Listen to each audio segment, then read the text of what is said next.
Los Corresponsales, un programa dedicado a observar la imagen que tiene México fuera de nuestras fronteras.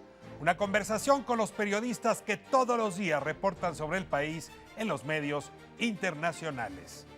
Italia vuelve a dar de qué hablar por dos motivos. De un lado, un terremoto al sur de Perugia que ha dejado muchos muertos que pudieron haberse salvado de haber tenido una política de protección civil distinta. La corrupción es uno de los argumentos que hoy se utilizan para explicar esta tragedia. Y mientras tiembla la tierra italiana, al mismo tiempo la política también muestra sus síntomas. De un lado en Roma y del otro lado en Turín, 5 estrellas. El partido extraño del payaso Pepe Grillo va ganando posiciones, gana poder político y muchos no entendemos bien qué está pasando en ese país. Hoy hablaremos con Massimo Barzisa. Él es de Punto de Incontro, corresponsal, para hablar justamente sobre la situación, los terremotos en Italia. Soy Ricardo Rafael, esto es Los Corresponsales, bienvenidos. La compañía alemana Germanwings realizaba el trayecto de Barcelona a Düsseldorf. Y más allá de las largas colas, los consumidores del área metropolitana de Caracas denuncian. Não resistiu aos tiros que levou no peito e na barriga.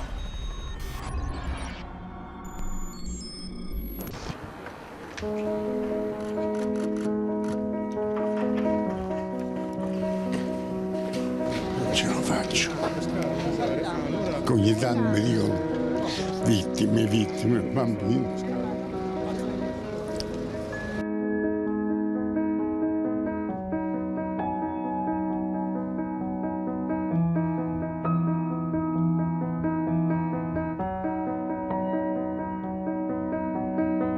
E c'ho mio nipote e il marito. Ancora non hanno tirato fuori. Niente, stiamo aspettando. Si vedere le signore, lei di dov'è? Se Vicino. quindi è venuta qui. Ho saputo stanotte 3:30.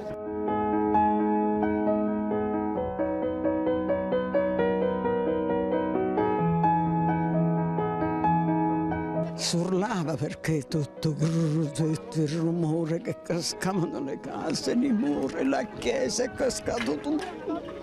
Poi la bambina che non era rientrata stava parlando col padre quando è successo questo, è morta sotto le macerie.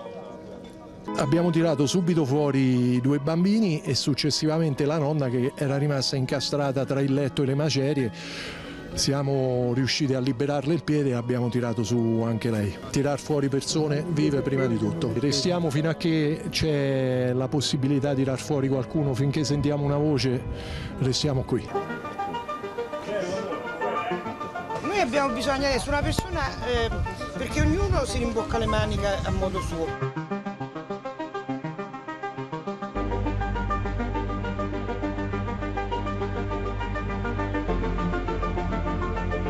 Venivamo in villeggiatura.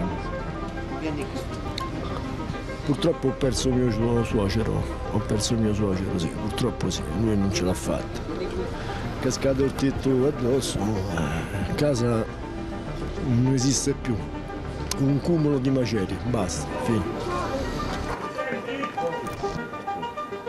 Máximo, qué gusto tenerte de nuevo aquí en Los Corresponsales. Tenemos un par de temblores en Italia, uno telúrico y el otro político. ¿Te parece bien si empezamos a hablar del telúrico? Me da mucho gusto tenerte aquí. Muchas gracias, claro que sí. Un temblor en una bota que ha tenido temblores durante muchos años, miles de años habría que decir, que deja una serie larga de muertos, de heridos, y un sistema de protección civil que no ha hecho bien su tarea, por lo menos eso dicen las noticias. Te rogaría, tú que tienes bien visto el fenómeno telúrico en Italia, que nos cuentes cómo está viviendo la bota este terremoto. Bueno, es una tragedia, hay que admitirlo, es un momento triste para Italia, definitivamente. Estamos hablando de 250 muertos. En una zona muy central de Italia, el terremoto abarcó... Al sur de Perugia. Exacto, abarcó 3 regiones, digamos la parte central de Italia, la parte norte del Lacio, las Marcas. ¿Qué ciudades grandes se vieron afectadas? Grandes realmente ninguna. Ni siquiera Perugia, Florencia. No. Amatrice, Pescara del Tronto, Arcuata del Tronto. Son ciudades muy pequeñas, ciudades muy antiguas, en el mero centro de Italia. ¿Asís? No. No. Y de hecho hay una ciudad bastante cercana, que es Norcia, que está a pocos kilómetros de donde sucedió esto, que prácticamente no sufrió consecuencias. Entonces, dentro de esta tragedia, en donde yo creo que Protección Civil está haciendo un buen trabajo, en el sentido que he visto una respuesta muy ágil de parte de Protección Civil de rescate, no hay, sin embargo, o hay muchas dudas con respecto a por qué sigue sucediendo esto en una zona que evidentemente es sísmica, y lo ha sido, como tú comentabas hace rato, desde hace pues, muchos años, miles. Entonces, lo que tememos los italianos, los que están en Italia, los que estamos afuera, es que este es un fenómeno que pueda seguirse repitiendo. ¿Por qué sucede esto? Evidentemente estamos hablando sobre todo de magnitudes muy inferiores a las que estamos acostumbrados en México. Lo que provocó esta tragedia fue un sismo de 6 grados. Sí, nosotros íbamos a tener sismos de 7.5 vaya, graves, pero... Y de las réplicas, hablan de las réplicas que son de 4.5, 4.3, como fuertes sismos, cuando aquí en México la alarma sísmica está programada para no sonar si no es arriba de 5.5. Entonces, estamos hablando de dimensiones diferentes, evidentemente de situaciones diferentes. También entiendo que aquí en México uno pueda decir, bueno, si ese edificio no está construido con criterios sísmicos, lo tiramos y hacemos uno nuevo. No se puede hacer lo mismo en Italia. Con edificios de la Edad Media, exacto, o con edificios... tirarías el patrimonio de la humanidad, ¿no? Entonces, las medidas correctivas deben de ser tomadas de otra manera.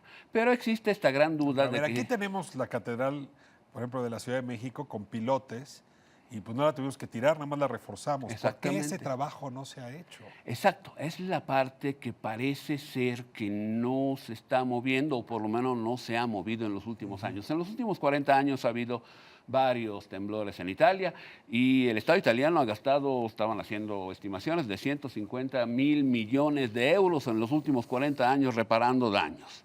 Entonces, un poco la pregunta es ¿por qué no gastamos seguramente menos en prevenir los daños en lugar de tener que gastar tanto en corregir? La mayoría de heridos y muertos, ¿qué tipo de accidente enfrentaron? ¿Se les cayó encima la casa? Se les cayó encima la casa, y una cosa extrañísima, por ejemplo, un campanario que acababan de reestructurar hace pocas semanas, lo volvieron a inaugurar, se cayó encima de una casa y mató a una familia completa, lo cual indica que evidentemente el campanario había sido reestructurado, a lo mejor con criterios estéticos muy bonitos, pero no necesariamente con criterios Pregunta, porque también se habla que podría haber habido corrupción en las obras preventivas. Se empezó el día de hoy una averiguación previa de parte de la Procuraduría de Rieti, que es una de las ciudades principales en donde está el Poder Judicial, precisamente para averiguar por qué algunos edificios que acababan de haber sido reestructurados sufrieron daños o se derrumbaron. Bueno, en Italia hay todo tipo de temblores. Mientras esto sucede,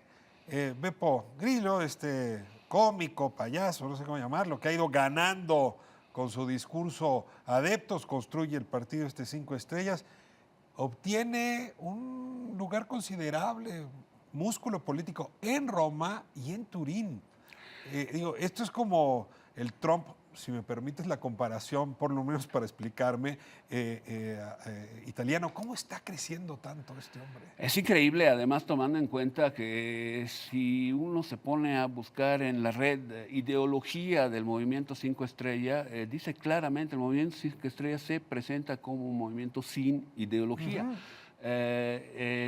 La única ideología, si puede ser llamada así, es que es antipartitocracia y anti-establishment de alguna manera. Pero es parte del establishment, ¿no? Exacto. Y entonces, evidentemente está aprovechando el hartazgo de mucho del electorado italiano que ve una casta, que así se llama en Italia. ¿Por qué en Italia no vemos un Podemos o un Ciudadanos como ocurre en España, que estuviera capturando justamente este electorado? Yo creo que un poco esta energía de querer modificar las cosas, pero con una ideología política, había sido entregada al Partido Democrático, el partido que está en el poder.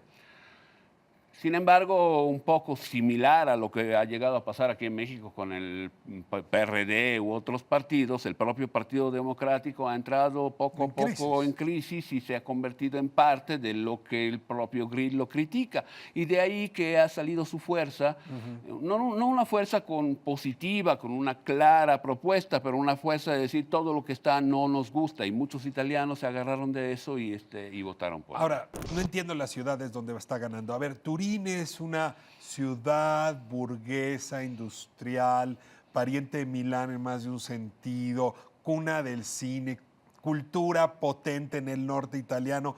¿Qué hacen votando por Pepe Grillo? Es decir, no estoy hablando de una barriada... Yo creo que un poco a lo mejor es precisamente lo que estábamos comentando ahorita. Esta idea de decir, ok, pues a lo mejor tenemos un partido que dice que va a analizar cada caso y no los va a tomar como con una ideología predeterminada, puede ser atractivo desde el punto de vista intelectual para algunas personas. Exactamente. Eso puede ser la explicación para Turín. La migración en Turín es fuerte. Los barrios árabes son importantes. ¿Eso puede estar pesando? Yo creo que sí, puede definitivamente ser un factor. En Roma no, en Roma el caso es diferente. En Roma viene de una historia de corrupción reciente en donde los romanos evidentemente quisieron tomar una revancha en contra del Partido Democrático. Las dos ciudades, sin embargo, creo que son dos ciudades evidentemente muy importantes, son dos de las tres ciudades más importantes de Italia, Roma, Milán y Turín, y creo que es una buena, digamos, observación para el pueblo italiano ver qué hace administrando unas ciudades importantes, un partido que hasta este momento había sido pura oposición. ¿Grillo ha elegido bien a sus socios? Es decir, ¿son buenos administradores? ¿Son buenos políticos? Yo creo que es muy ¿Quiénes pronto. son estos personajes? ¿De dónde salieron? ¿Cuál es su historia? ¿Por qué acercarse a Grillo?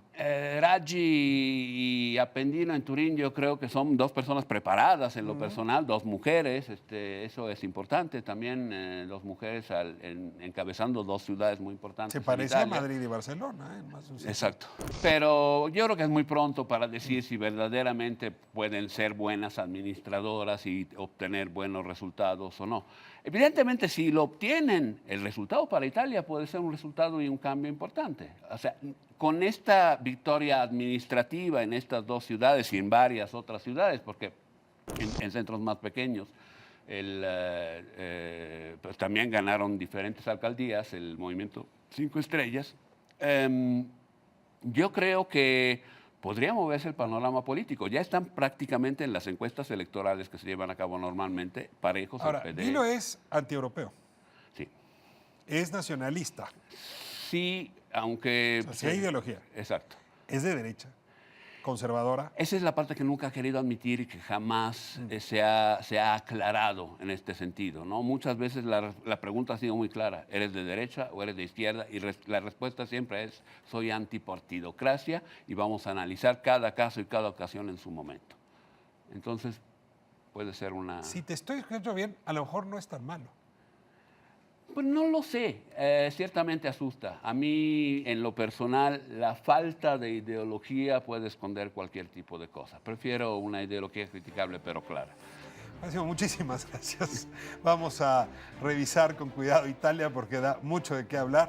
Nos has ayudado a entender pues, estos dos fenómenos, el telúrico y el político. Nos vemos en Los Corresponsales. Próxima semana, mismo horario, Canal 13.